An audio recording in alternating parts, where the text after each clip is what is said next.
Om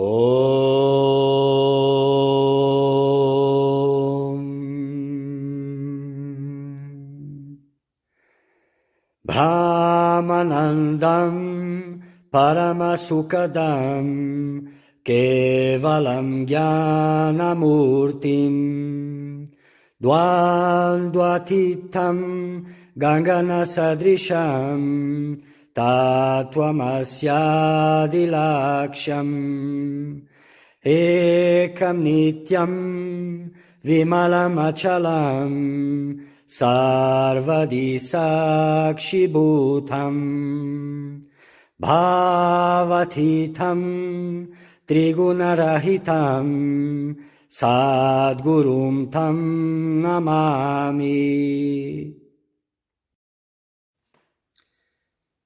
Hello, welcome. Pay very close attention to these teachings. They are from a work of Adi Shankaracharya, Viveka Chudamani, and it is Advaita Vedanta. So these are the teachings that you find in the scriptures. They are according to the scriptures. So pay very attention to these teachings. Listen very carefully to these teachings. Then you should reflect upon them, reflecting a lot upon these teachings, and then meditate upon these teachings so that they may bear fruit in your heart.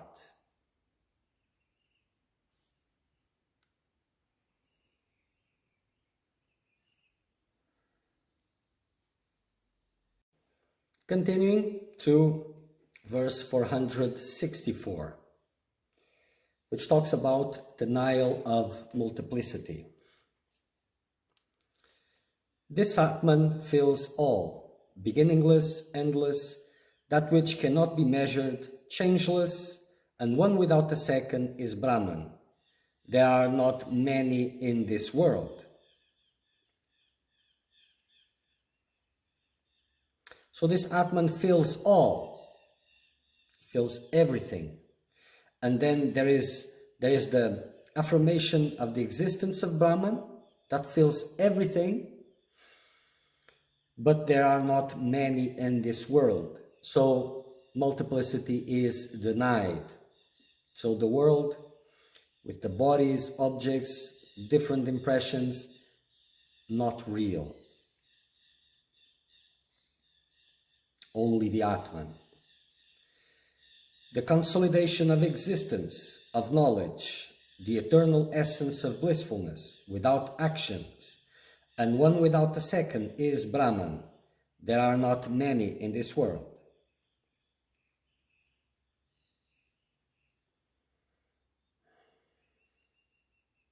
Only Brahman exists, that which is beyond everything. All appearances is Brahman.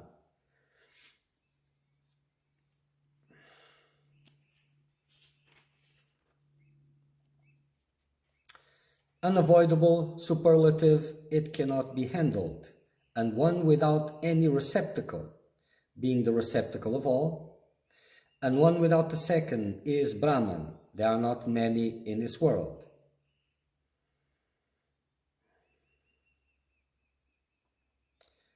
Attributeless, partless, ever free, subtle, changeless, spotless, and one without the second is Brahman. There are not many in this world.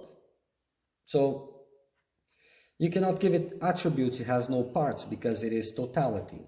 It is ever free, it's never bound by anything, by the world, actions, apparent modifications. It is subtle, it cannot be seen. Changeless, it has no changes. Spotless, no defects. And one without the second. There's no other besides that Atman. And there are no many in this world. Only Atman. You cannot ascertain any form to Brahman. Beyond mind and speech, and one without the second is Brahman. There are not many in this world. Many does not exist. Only Brahman. and you cannot give it a form. Whatever has forms is not Brahman. And he is beyond mind and speech. So speech and mind doesn't touch Brahman. Many do not exist. Reality itself, established in its own glory, pure, intelligent, incomparable, and one without the second, is Brahman. There are not many in this world. Many, in these cases, the many, others, those that you refer as others. There are not many in this world. There are no others, just Brahman. Experience of the self. Who can know Brahman?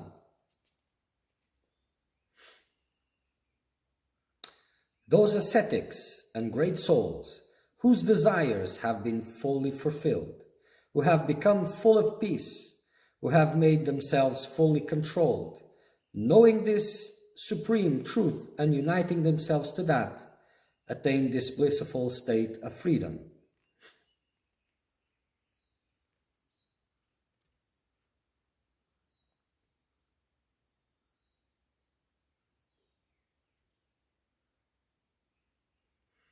So, who can experience Brahman?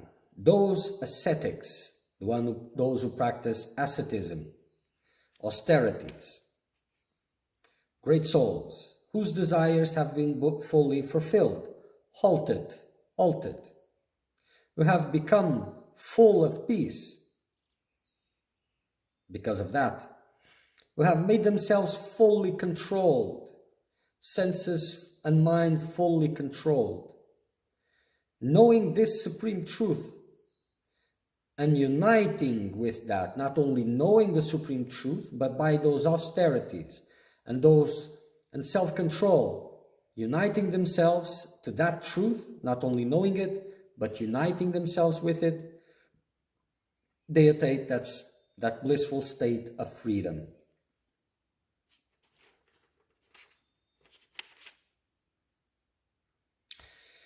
There is separation here and in many others, and knowing that supreme truth and uniting themselves. So, being ignorant of the self, that is the first trap, the first obstacle. Being aware of the self is the second obstacle. Mind enjoys knowledge, enjoys information, enjoys knowing. It gives it power. So transcending knowledge to actually uniting itself with them, that is second obstacle. Thou, O Great One, knowing this pure state of thine own self, which is the consolidation of blissfulness, wash off the attachments that are the creations of your own mind. Be conscious, be free, be successful. So, Great One, because only a Great One can do this, knowing this pure state of thy own self, being one with it, which is the consolidation of blissfulness, because it is the source of blissfulness itself. Wash off the attachments that are the creations of your own mind. So stay in that self, let that mind disappear with all its attachments. Be conscious, be free, be successful in that realization. I have told you enough. Now try to realize it by attaining samadhi. With unshaken faith, attain samadhi, realize it. The things heard when realized will not produce any doubts again. So, if it is just a mental concept, mind will create new doubts and it will continue and asking questions and this and that. So the Master has already said enough for him to sharpen his sword of discrimination. Now try to realize it by obtaining samadhi, by complete renunciation of the world through discrimination. That means renouncing everything which is not the self, abiding by the self only, until mergence happens through samadhi. With unshaken faith, I already clarified you all your questions. Now with unshaken faith, do it.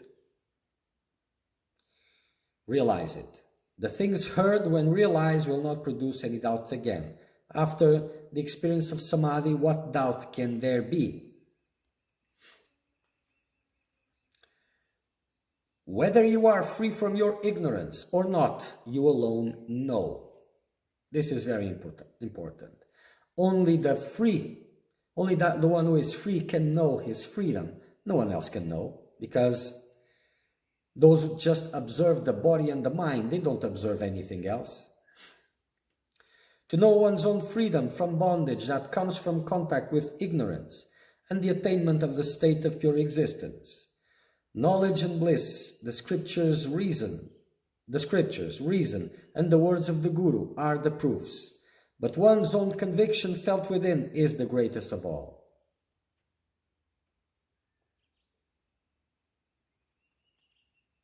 So, to know one's true freedom from the bondage that comes from contact with ignorance, the attainment of that state of pure existence, knowledge and bliss, Sat Chit Ananda, the scriptures, reason, and the words of the Guru are the proofs. If they are pointing that, if all these are there, accordingly. But one's own conviction felt within, it's the greatest of all, because either you are or you're not.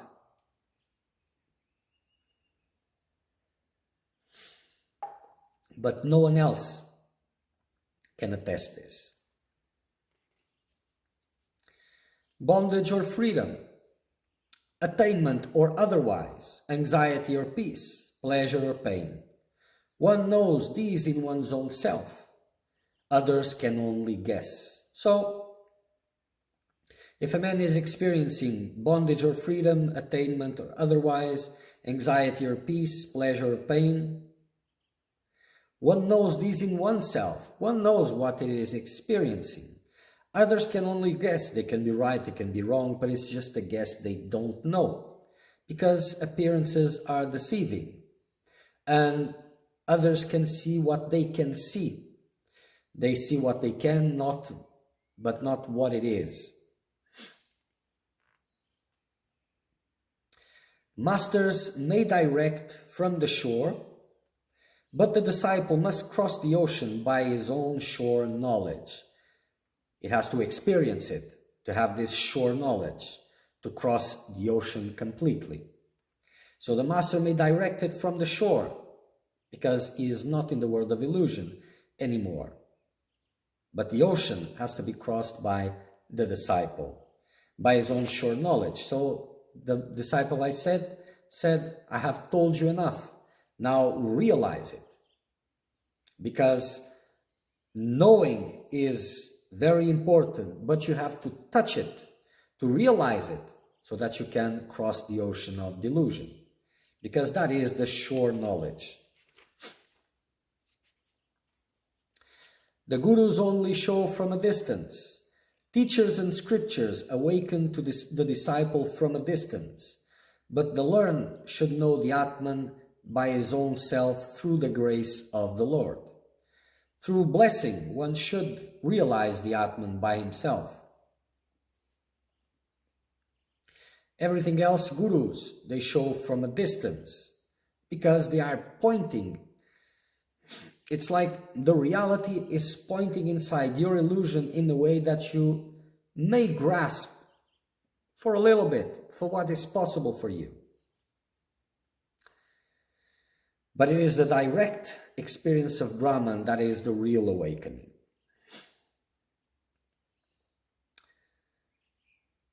By one's inward knowledge, knowing one's own indivisibility, the one Atman be identified with that unchangeable Atman, remain in the Atman free from all knowledge. So by one's own inward knowledge, inner communion with the Atman, knowing directly one's own indivisibility, the one Atman, knowing it directly, be identified with that unchangeable Atman, free from all change.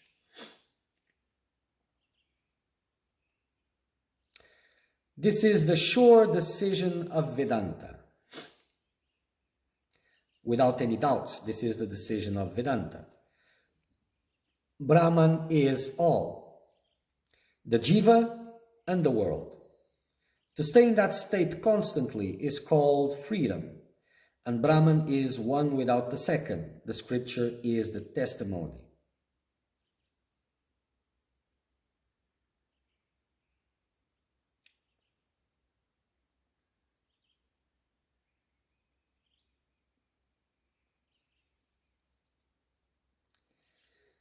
We already went through this discussion about jiva and world being Brahman, but it is always in the same sense that the snake is the same as the rope, or less always in the same, because it is superimposed on the rope, but it doesn't really exist. So, but okay. But to be always in the awareness that Brahman is all, the direct communion, that is freedom. Attaining self-awakening.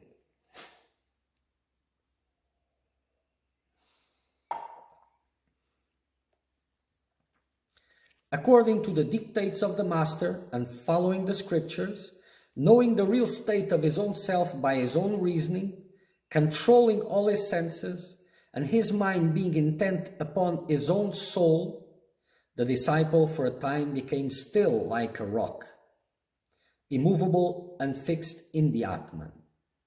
So this is what the disciple, the good disciple, does with the words of the Master. So according to the dictates of the Master, because he is the compass in the map, and following the scriptures, side by side following the map, knowing the real state of his own self by his own reasoning, contemplating on it, by discriminating, controlling his senses. It is part of the discrimination process. And his mind being intent upon his own soul. So as you control the senses, your mind is able to fix on the soul, on the Atman. The disciple for a time became still like a rock, immovable, in meditation, absorbed in that, unaware of the rest, for a time. How long? For the time that was needed. Immovable, no movement, and fixed in the Atman, in Samadhi.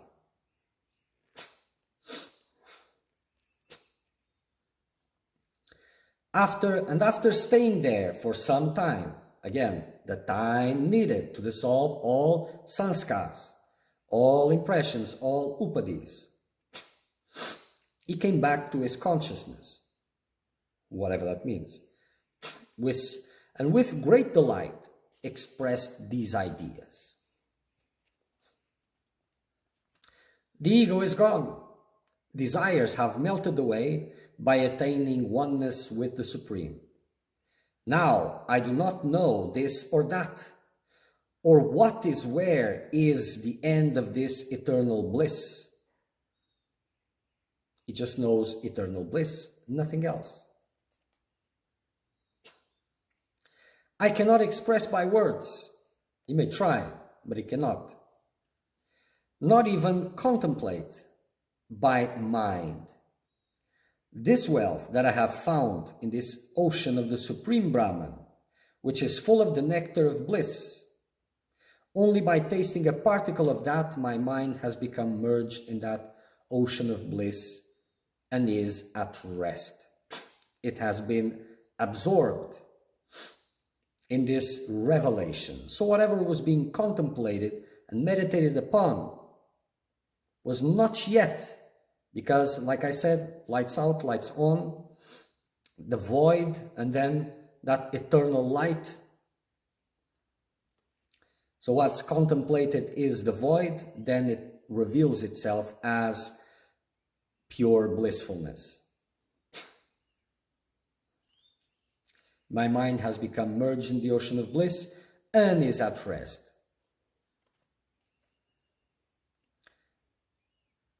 Disappeared. Where is it gone?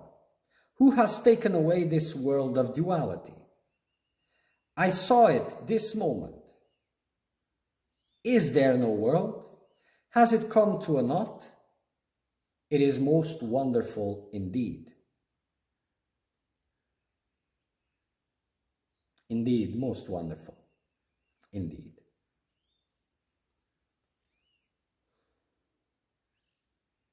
So this is the profound experience. This now it's not a seeker, it's a knower, has come full of joy, ecstatic joy, and he is wondering. It's just words that, in a sense, they are expressing that wonder. What to avoid, what to accept, what is separate from me, what is different in the ocean of Brahman, which is filled with the nectar of indivisible bliss. So all these concepts that were there previously, after realization of the self, they make no sense because it was about stopping illusion. It has nothing really to do with reality.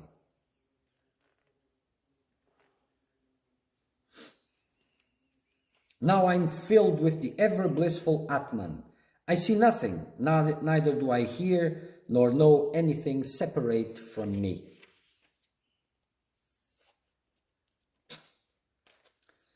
I bow down to thee, O great soul, my master, who art free from all attachments and the best of the learned and the good, who art the embodiment of eternal blissfulness, the shoreless ocean of mercy.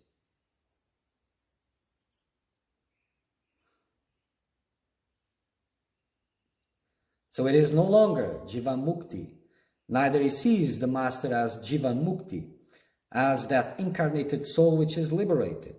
Now he sees as the embodiment of that greatness, which is a different seeing.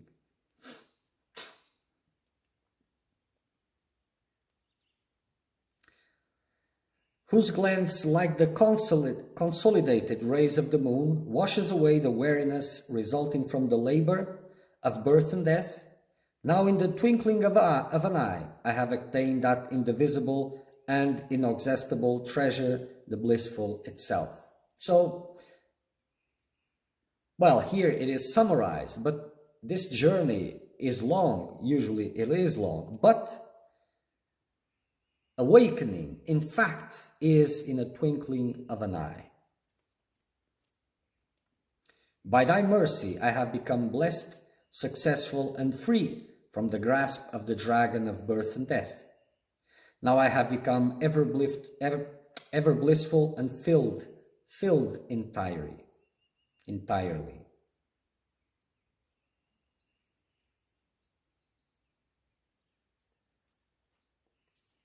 Yes, I am unattached. I am without the body. I am all signs, without all signs, subtle body and all. I am indivisible, whole, ever peaceful, endless, pure, and eternal.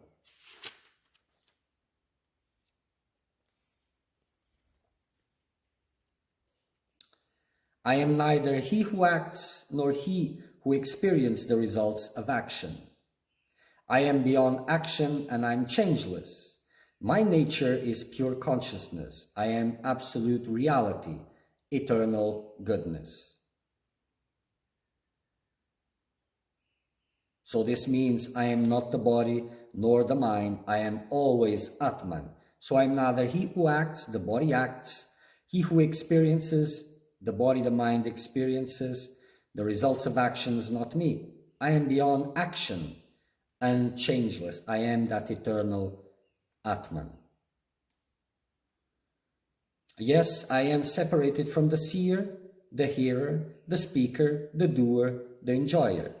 I am without all actions, without limit, without any contact. I am the one eternal consciousness itself.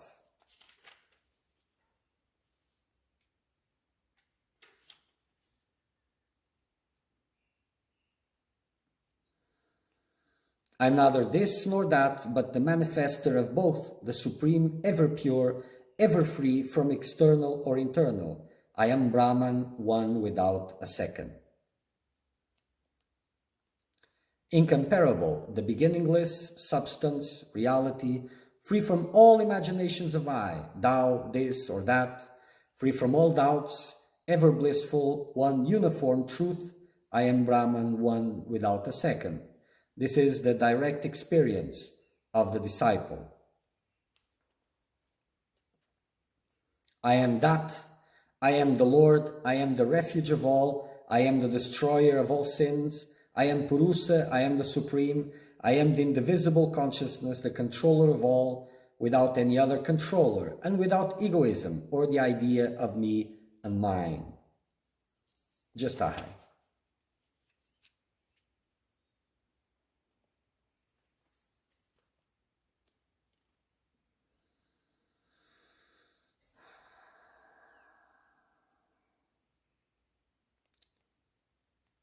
In all creatures, I exist in the form of consciousness and the self. Being the refuge of both the external and the internal, I am the enjoyer, I am the enjoyable. I am all that I saw separately before.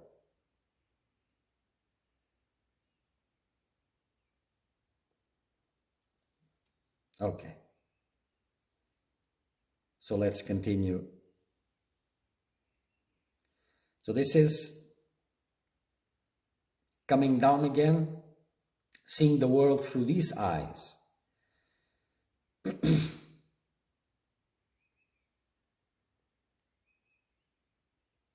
I am the enjoyer, I am the enjoyable. I am everything which I saw separate before. So let's continue in the next one. Om Purnamada Purnamidam Purnat Purnamudachyate Purnasya Purnamadaya Purnameva Vashishyate. Om Shanti Shanti Shanti.